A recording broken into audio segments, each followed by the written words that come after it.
Hey guys, it's Kyle with Better Beer Society here, coming to you live from inside one of the world's great novelty acts right now, which is a draft beer cooler, which none of us can use. And we wanted to talk to you directly during this super unusual time for all of us about what you should be doing with this thing, because it's a super expensive profit center for your business, whether you're a bar or a restaurant or a tap room. And decisions that you guys make here in this weird period of time can affect how your draft systems are going to work for you when we all come back from this. So there's a ton of misinformation on like Facebook and social media industry groups being spread around right now, where people are just saying random things about what to do.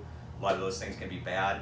The Brewers Association issued some guidance here recently about what to do with your draft system. The problem is not all of it may apply to you based on your situation, so we want to walk through a couple of options here really quickly about what you should be doing.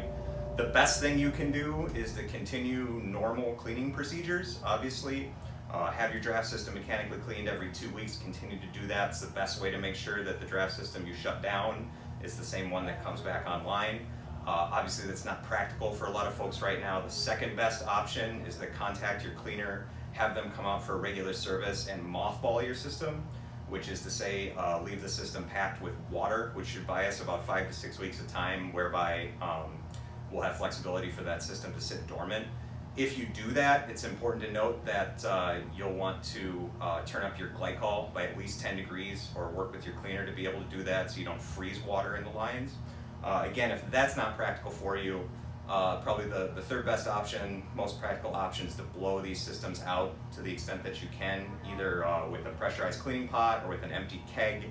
Leave these systems sitting empty so that they can come back online relatively clean, even with some stuff in there that can grow and needs to be cleaned out. That's your best bet for coming back online, is if you can blow these out.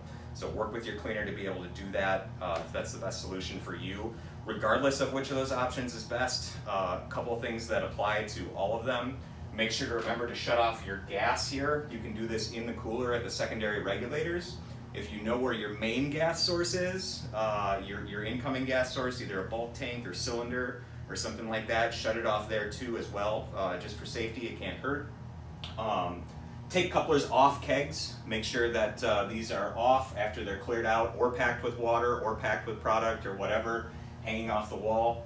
Or just make sure they're not touching the ground in any way, obviously, and make sure they're not attached to kegs.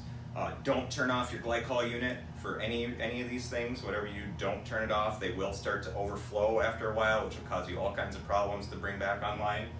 And don't turn off your cooler either, because that's a guaranteed way to ruin whatever inventory you do have, and to grow a bunch of mold in this space. And as a matter of fact, take the time to deep clean these coolers if you can, if you have time, if you have staff, if you have resources, do that. Any questions, there's going to be some information on here as well about how to get in touch with us. We're happy to connect with you, answer questions, and hopefully we're all back to business sooner rather than later.